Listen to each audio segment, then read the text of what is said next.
d'entre vous ont vu des films de super-héros et lu ces personnages dans des BD et journaux appelés comics.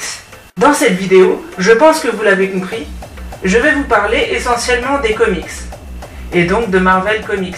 Un Américain nommé Martin Goodman crée Timely Publications en 1939. Son frère, Abraham Goodman, le rejoint en tant qu'éditeur officiel pour publier un journal nommé Marvel Comics et renommé au second numéro Marvel Mystery Comics.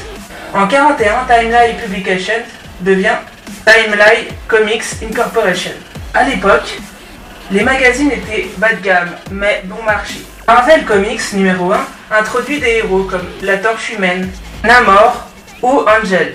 Si je crois bien, le bébé du sénateur Jack Kirby et du scénariste Joe Simon, Captain America donc, voit le jour en mars 1941, ainsi que Bucky, Defender, Jack Frost, Major Liberty, Rockman, Silver Scorpion, Vagabond, Young Avenger, The Whiteness et Wither. Jusqu'en 1951, date où la société devient Atlas Comics, seront publiés Victory Boys, Slow Motion Jones, Patsy Walker, Miss Patriot, Fighting Yank, Miss America, Captain Wonder, Citizen V, Blue Blade, etc.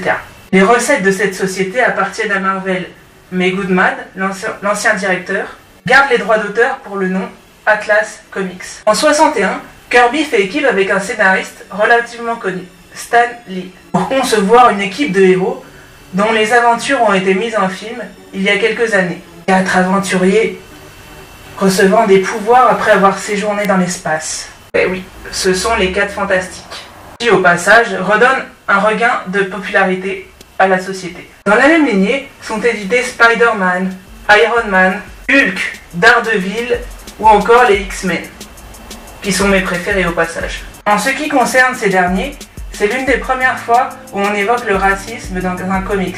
En 1961, Atlas Comics devient Marvel Worldwide Incorporation, plus connu sous le nom de Marvel Comics ou encore Marvel tout court. En 72 et 73 sont vendus Ghost Rider et Tomb of Dracula.